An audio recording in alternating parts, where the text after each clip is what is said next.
know, it's a level of detail thing. You take it to the point where you feel like you can do it, and yeah, it's looking pretty good. So hopefully you can see where that's going. I'll do lots of finishing work here. Finish the feet, legs finally.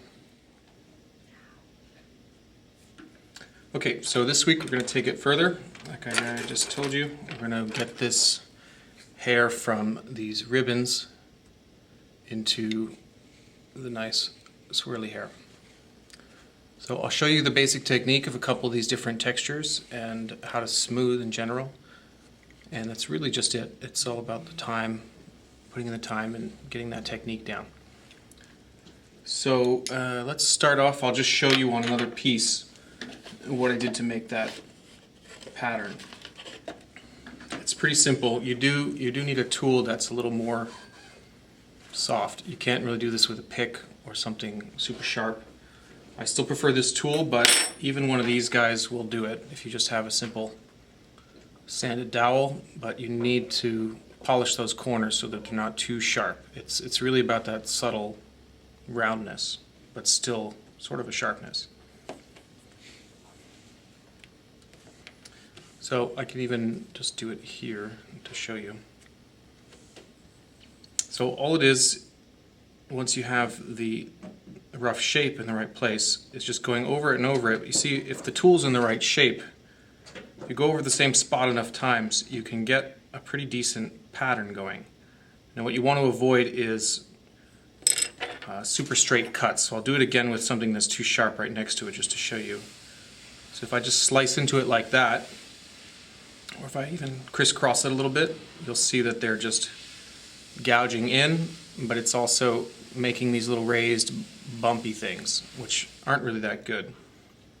So having this the softer side of this tool, as you press in to a line, you're sort of rounding it off at the same time. You're not cutting in deep. But if you get a little bit of a ridge that sticks up, you can press it down like that or rub your finger over it softly. And you see that you get a pretty interesting sort of hair texture. The worst thing you can do is try to trace it like even drawing. You know, you're not going to draw every strand of hair.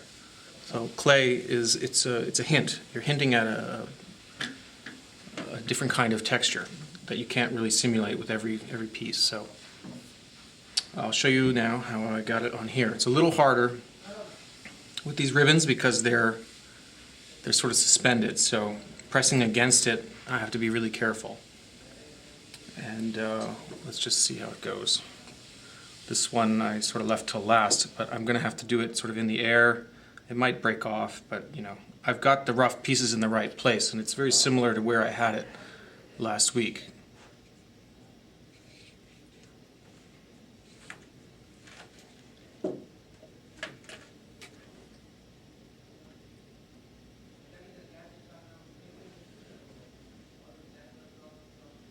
But these little extra swirls are just things that as I saw it, I thought, okay, let me cut in another little swirl. I just cut it out of the piece that's there. And make it like that. But you want to take off these sharp edges, right? This is just a flat piece through the pasta maker. I need to make it look like a clump of hair.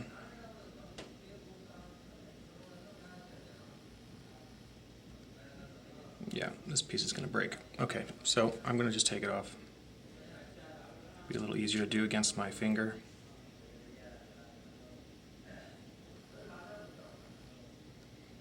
So what I've been doing as I went around these pieces, I would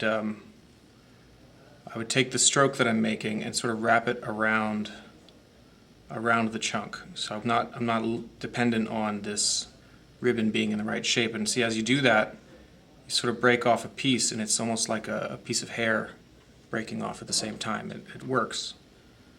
And you just keep going over it enough times. I mean, it took me a couple hours to get this hair at that stage. It wasn't a quick thing.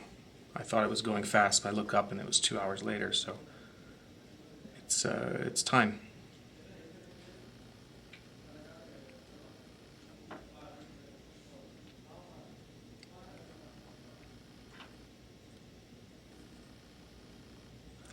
So now I want to round off these corners, so I'm just going to roll it in my fingers a little bit.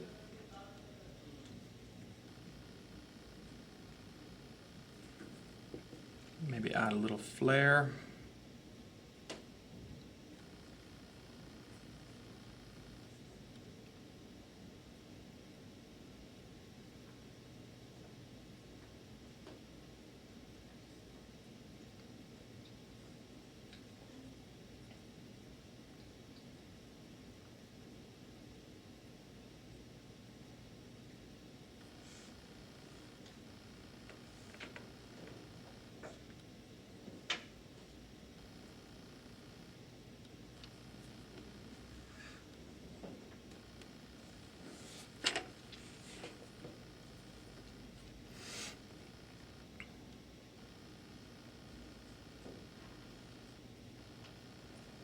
So now I'm cutting into it on purpose so I can get a little break off there.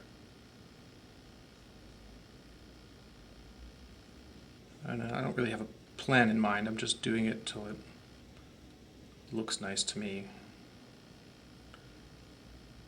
But reference always helps.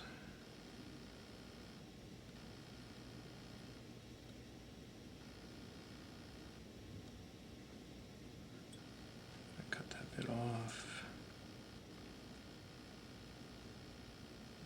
See, nice little tuft of hair there. So that works for me. I'm going to attach it now, work on the transition. Spread this out a little bit so I can join it to the rest. So I'm pretty happy with that. Nice little wind-blown curl.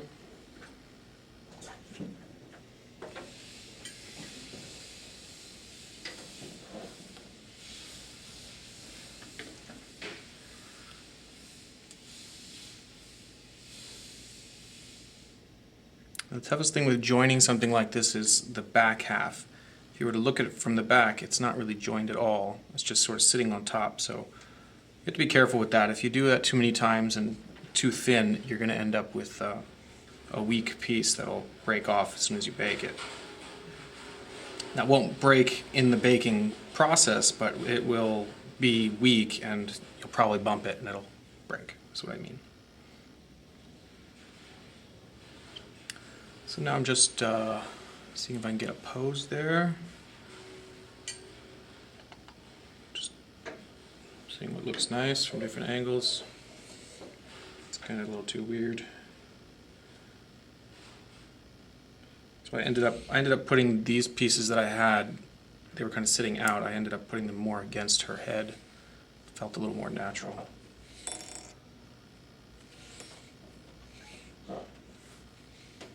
Sort of works for me. So you can almost see the underlying chunks that were there originally, and they really help to simulate that sort of messy wind-blown hair look. But I'm pretty happy with it overall.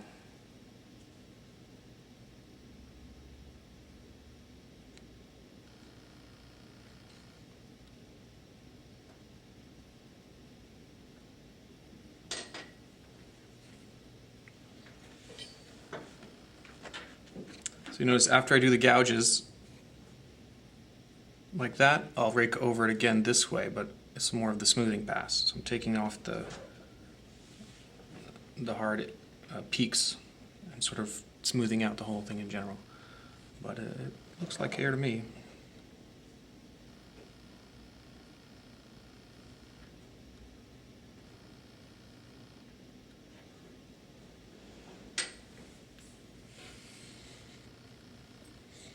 We'll see how that goes. I'll leave that for now, and once I finish the rest of those pieces, they may end up moving a little bit here or there, but in general they're going to be in the right place and shape.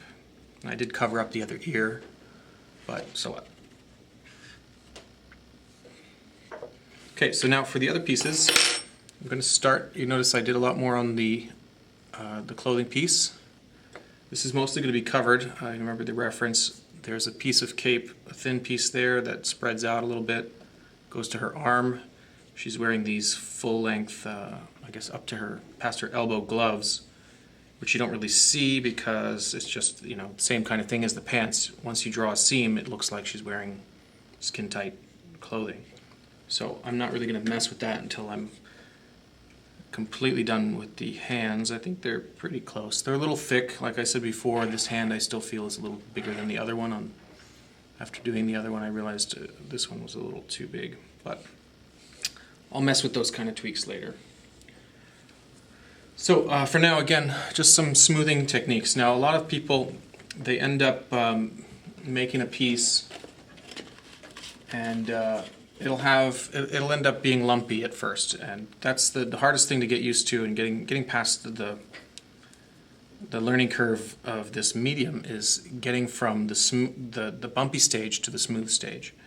Now, after a while, you won't think about it. It'll just be a thing you can do. But for the most part, you can follow a couple steps and get pretty consistent results. So after messing with the clay a lot, you make something that you think is sphere-like, or if you're adding lots of pieces onto a ball of tin foil, if you're doing that more cartoony bubble method, you'll end up with a surface that looks, you know, kind of bumpy, right? And that's not the thing you want. You want to get it as smooth as possible. And there's just a couple simple ways. So if you have a nice rounded tool, you know, this is very polished, very soft and smooth. So it will make a smooth stroke, but I can only make so much coverage with that, because if I keep doing that in the same place, I'll still end up with this sort of bumpy ridges in the pattern that I made the strokes in, right? So it's a good start though, and getting that feel, you know, if I press too soft, I don't really get anything to happen. If I press too hard, I've smushed, you know, the back of my piece. So it's finding that balance of being able to hold it soft enough in your hand, and sometimes you just have to wait till the clay cools if it's too warm.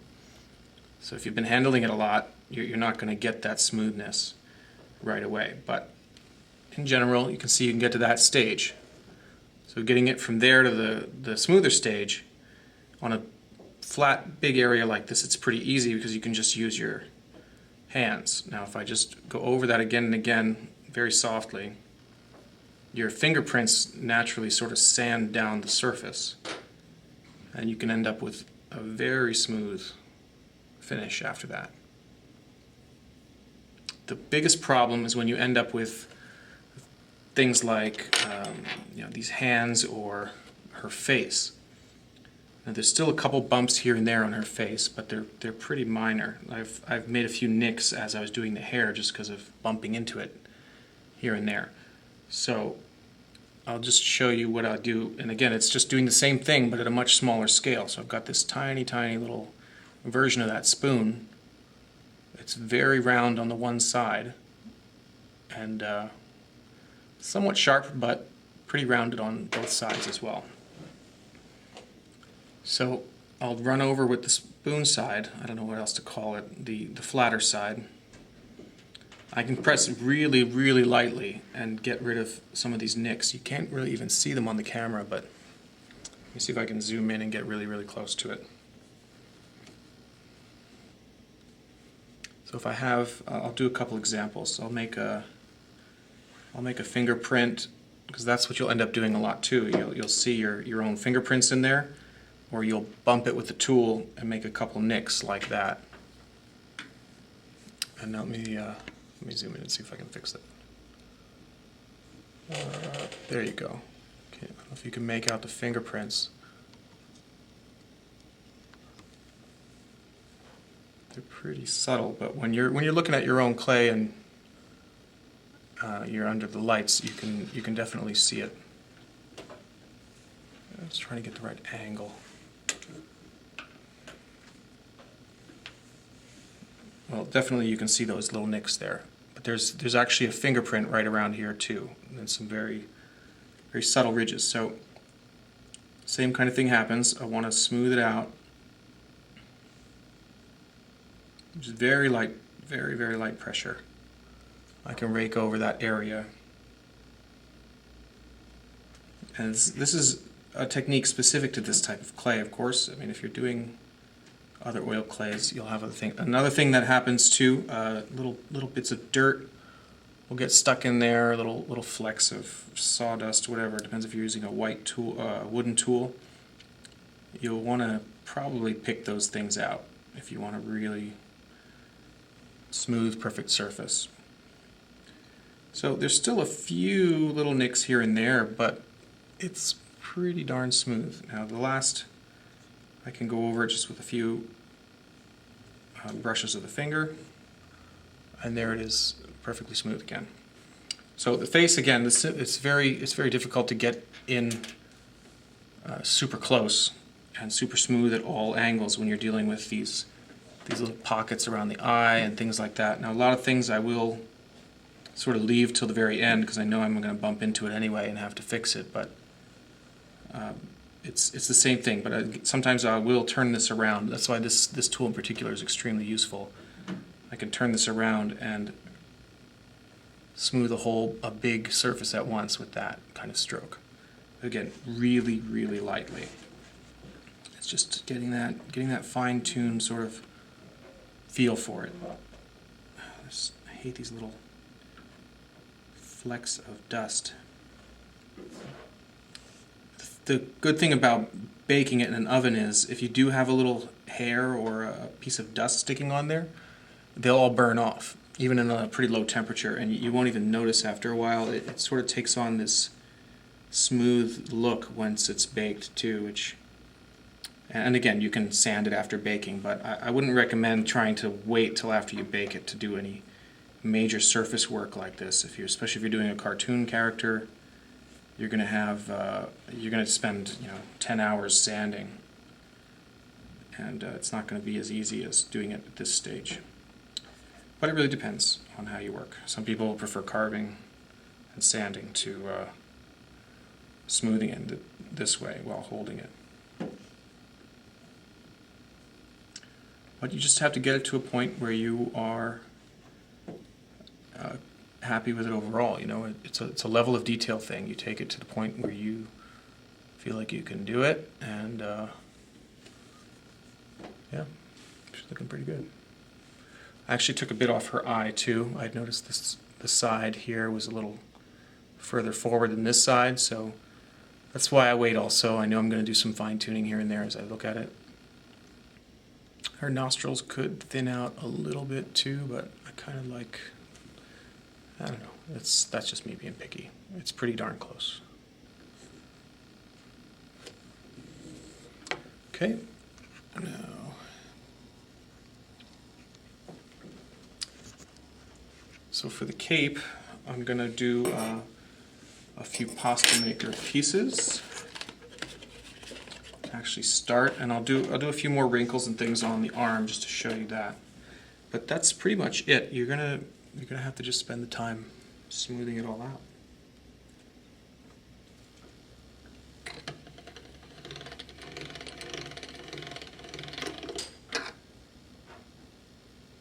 So another thing you can do with capes especially is, instead of holding up a big piece of clay, you can actually start with a piece of paper. So for her in particular, she's going to have a cape that starts up here and goes across her back from arm to arm, and then triangle points will come across her chest, but the main cape really comes from the back here.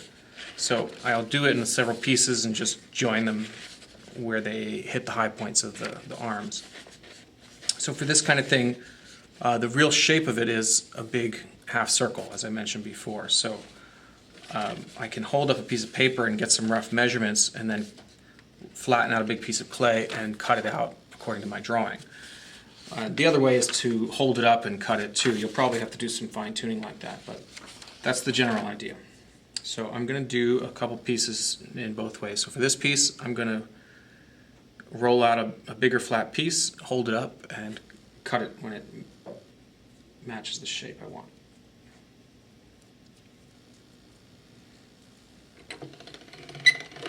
So the thing about this clay, if you put it through the pasta maker too many times after handling it, you'll notice you'll get these little fine bubbles, you'll start to get dust in it. It can get kind of gross after a while, or just it really depends. So you may want to do you may want to just get a fresh piece and very carefully cut it. That's the other way to do it. If I carefully cut this into at least a strip, and I put it through the pasta maker very carefully without folding it over itself, I'll get the purest, flattest piece of cloth that I can possibly get. So to be careful about it, I'm going to set the pasta maker to thicker. So turning it all the way to 1. I'm going to run it through a couple numbers at a time, or one number then the next number. See this, and again, this is this is the byproduct of this clay being the extra firm. You just have to deal with these cracks. But I'm going to get enough of a perfect flat piece out of the middle that I'm going to be okay with this. This is going to grow quite a bit. So I'm going down to 3.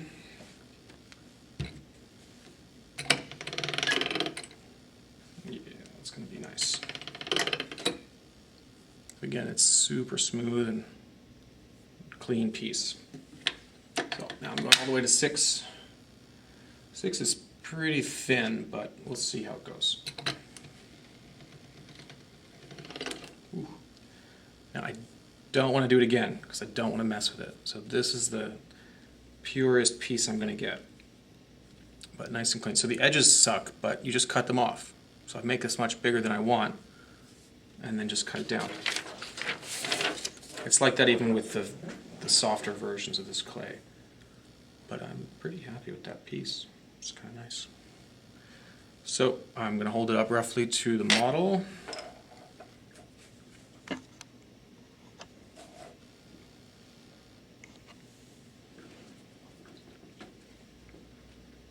Get the rough size, so it's going to go from here as a point, get a little bigger, and about there from the elbow to bicep top. So that's big enough. Now slice, if this tool is sharp enough, I can just slice it.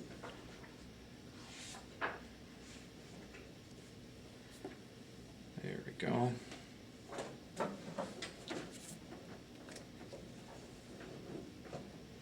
And the top is the rough side right now, so I'm going to flip it. That's the nice and clean side. Now I'm going to get my real measurements off of this.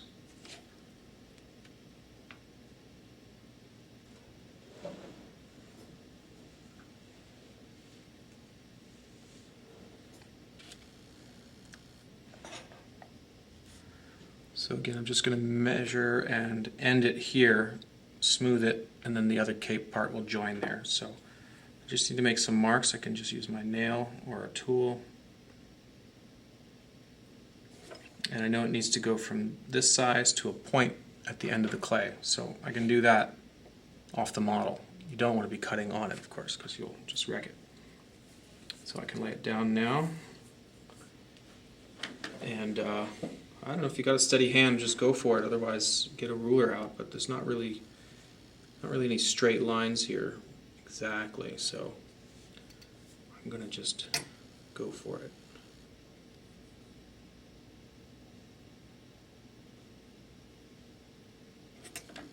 Not bad.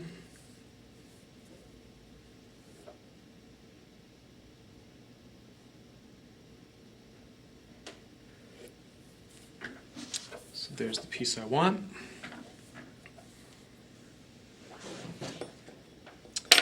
And now's the time to start thinking about wrinkles and things. So it'll probably be a little bit bunchy at the elbow if she's got a folded arm, and depending on the style, if you want a little, you know, some people put wrinkles everywhere just to show off the wrinkles, but I don't know. I don't think it's that necessary, but if I want, I can do a little bit of that ahead of time and save myself a lot of grief. Even just folding it lightly and unfolding it adds a nice little touch.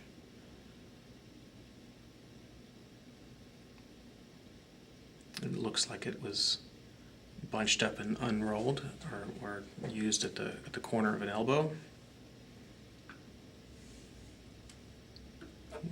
Keep bumping it. All right, there we go.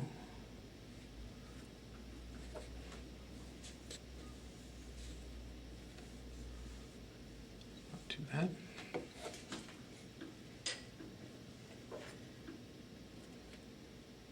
And this version of Emma Frost can have the, you know, some people have that X-Men X in the middle there.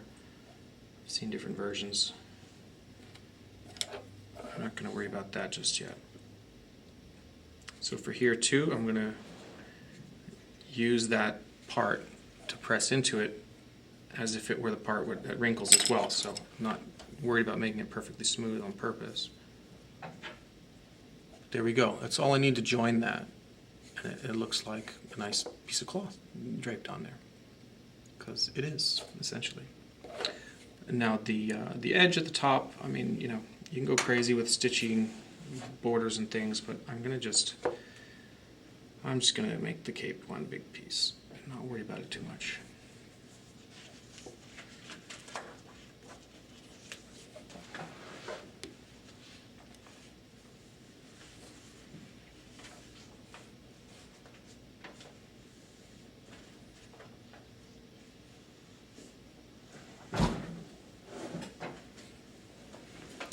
But that's basically where I want to be with that.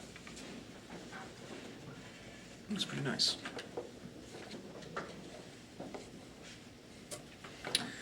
Okay, so I'm going to pause for a while, work on getting as big of a piece as I can.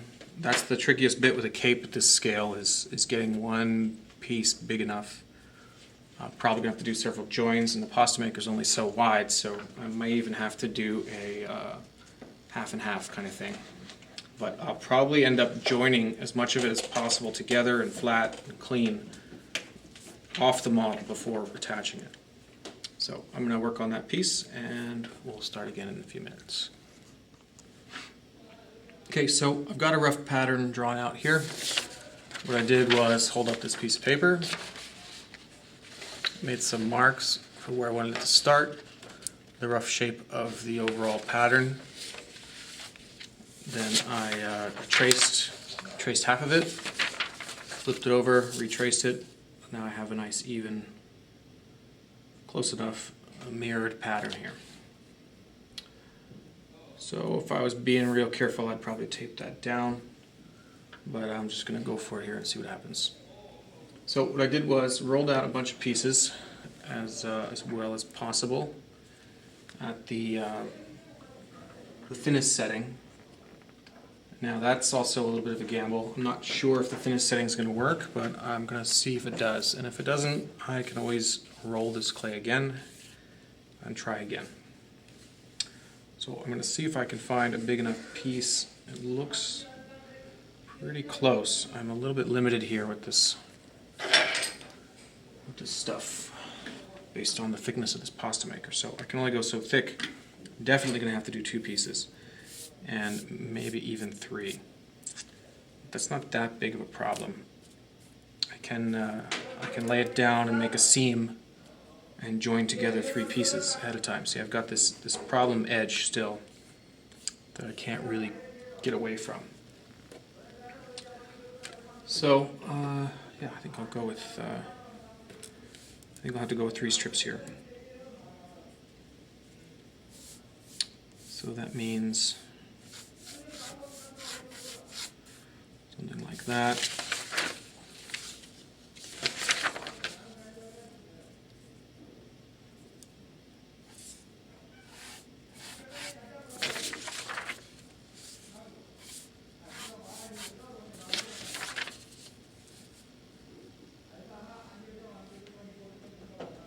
Yeah, that's my best bet.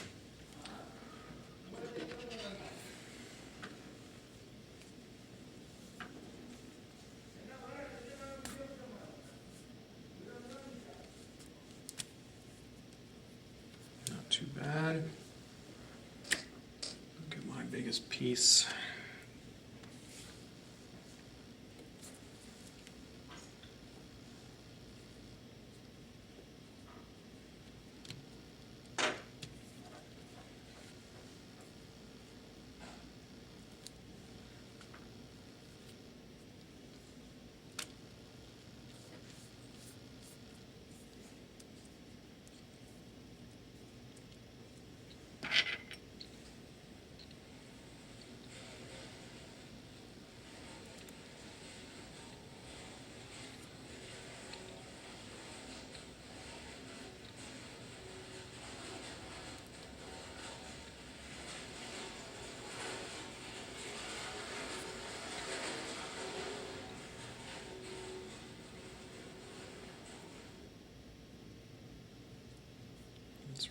there.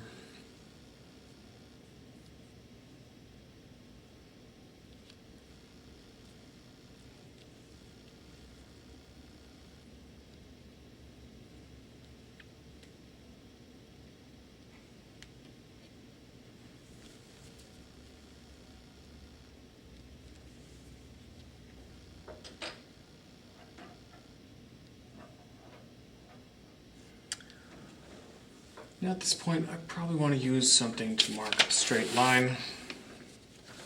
So I'm just going to use this piece of paper. Let's get it the same.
Oops, should have pressed down on that a little bit more. Got a little bit of a bubble. Not too bad though. Just do a little trim. There.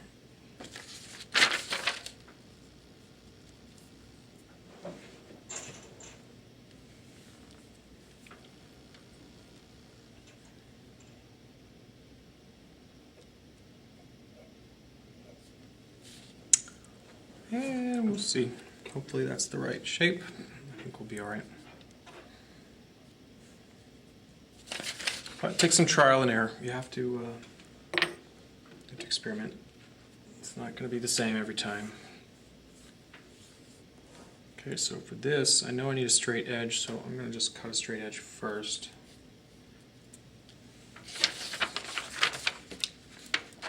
And do a little bit of overlap, and it should end up a nice little seam.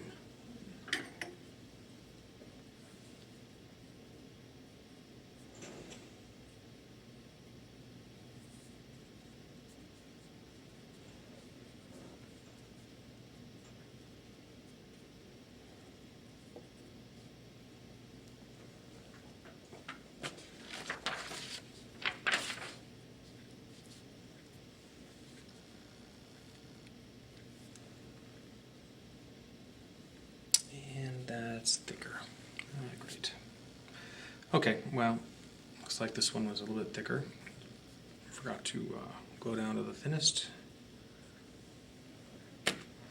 So, different piece.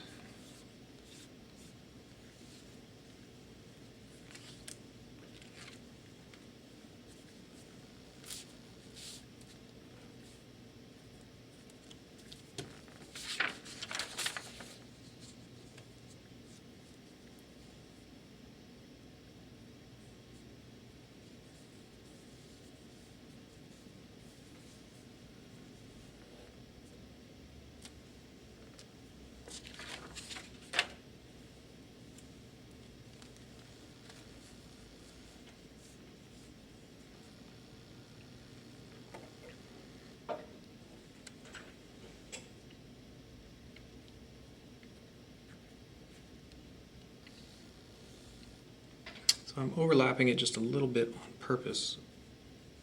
It'll look like a sewn seam, which is fine.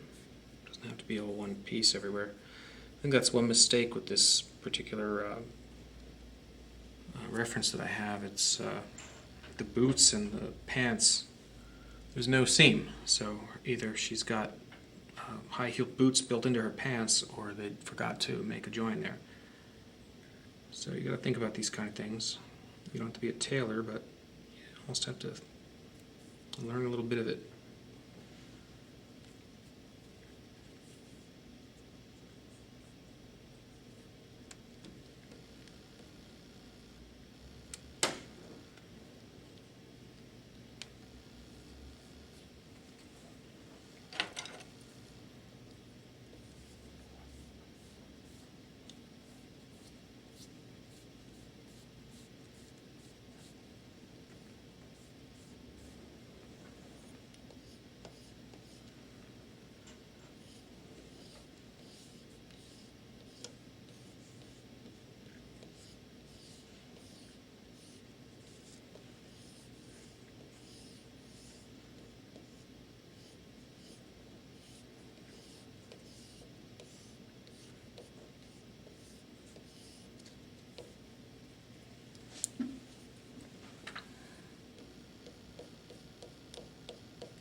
Nice and smooth.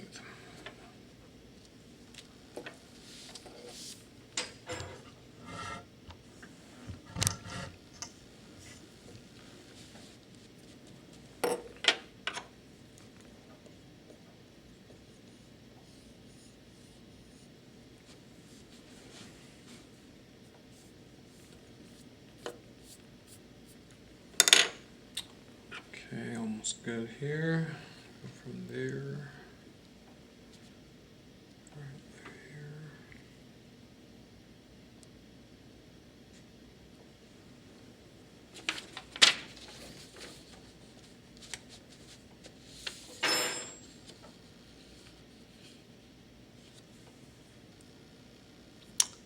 So this one, I'm not sure if I want a straight line or not. I guess I do. The edge of the cape should be pretty much straight when it's flat. But you may want to experiment with different shaped arcs. I'm going to stick with a straight line for now.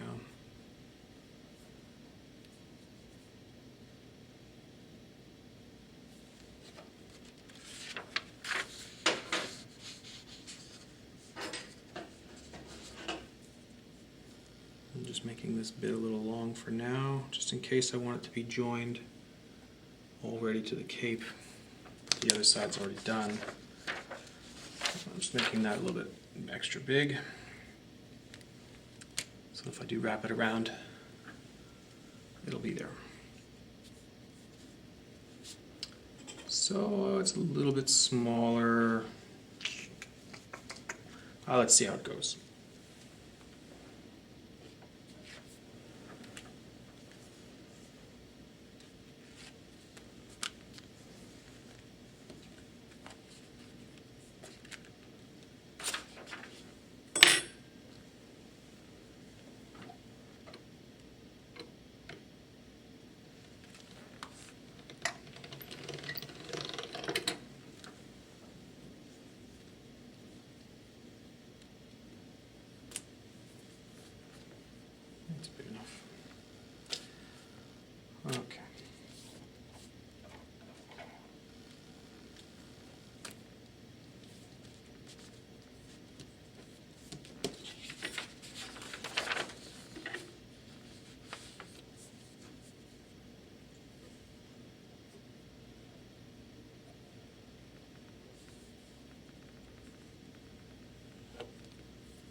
Ah.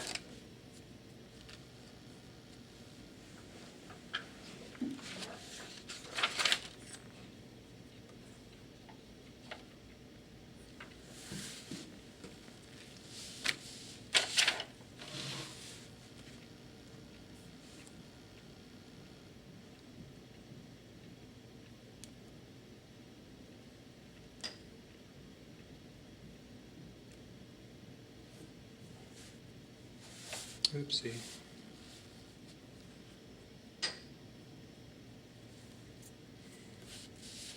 Ah, we'll see how it goes. Probably not going to notice.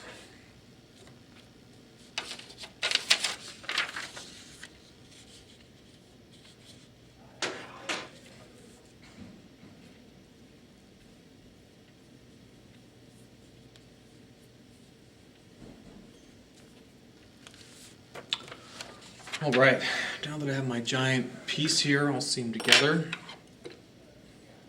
see about lifting it up there and see how it drapes on there. But now's the time to flatten out any imperfections.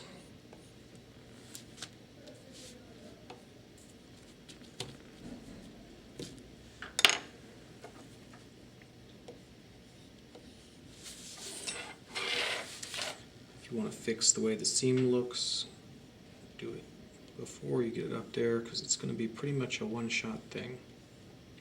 You can move it around a bit or do it again, but you won't be able to fix the thickness or the seam of anything when it's up. It's way too delicate.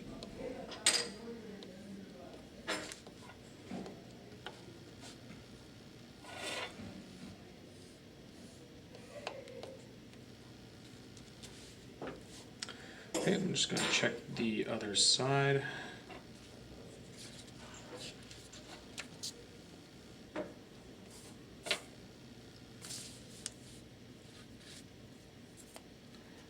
Same thing with the seam.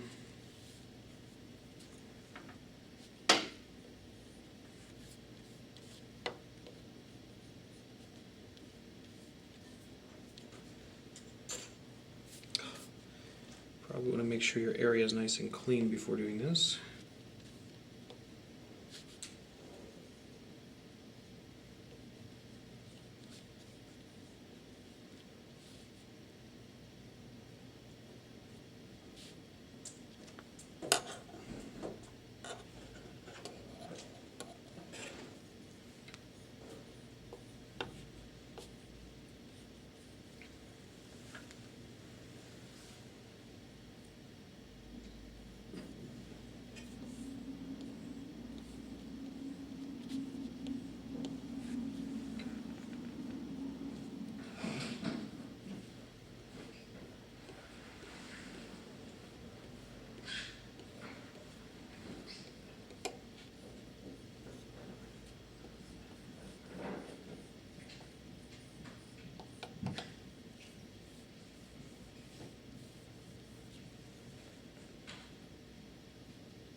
Alrighty, here we go.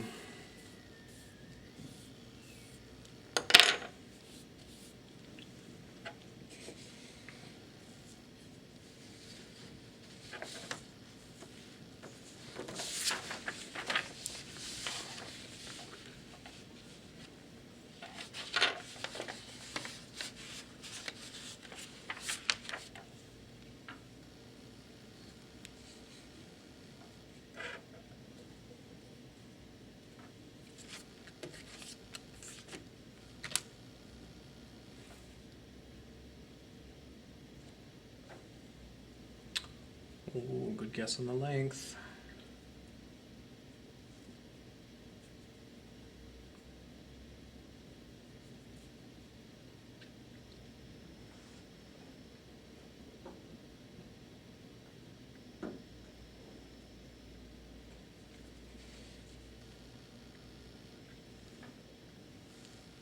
So just so you could see what I'm seeing there, it's not working out too bad so far.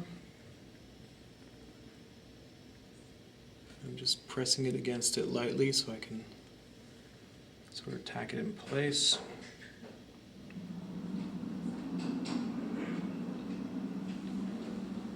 To decide what it's going to look like from the back, I might want to have, I don't know, it looks sort of weird there logically if her arms were stretched back that far, then her arms would always be pinned back behind her back. So I'm just realizing that the cape may need a little bit of slack in there.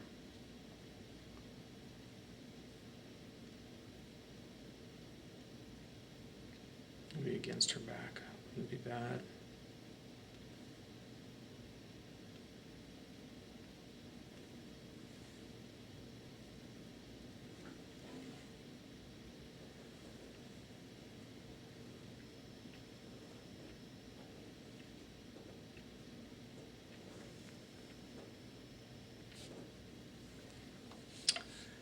Okay, now comes the tricky bits.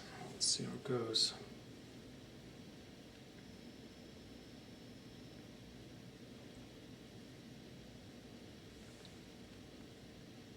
Handling it extremely lightly. Any extra fingerprints or nicks in it at this point is going to be there forever. But as you can see, that shape, when it hangs like a real cape. Now, how much of a curl you want at the end there, it really depends. Now, you notice, again, the original was a big arc from the midpoint to the tip. When it hangs, it is mostly flat. So any other wrinkles and stuff that I want to get in there, I have to decide how much I want it to look like gravity's affecting it or wind is affecting it. And at this point, I'm just going to try to leave my options open, experiment until it looks good. And once it's baked, it's baked. But until then, I have lots of freedom.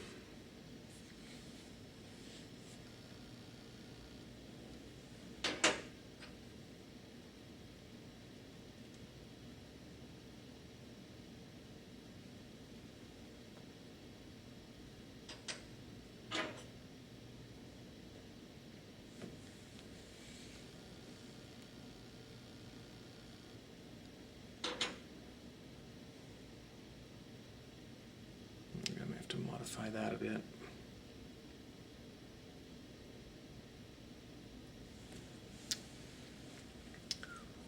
But the general shape is pretty good.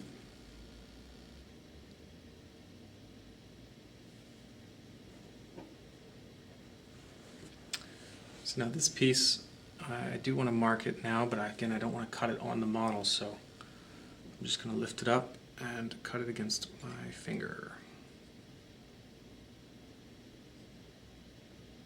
I don't want to take it back down. Not going to be perfect.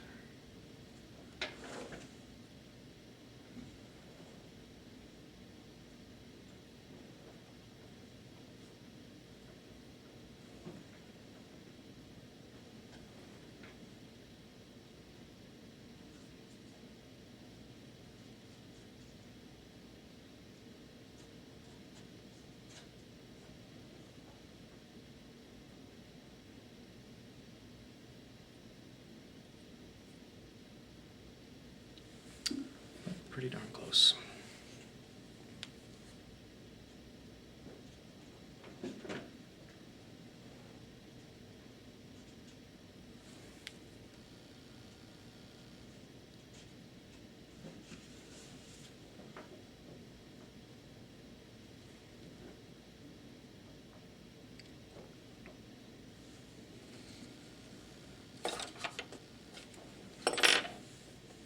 we go.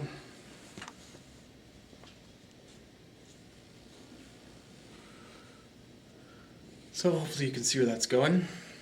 I'll do lots of finishing work here.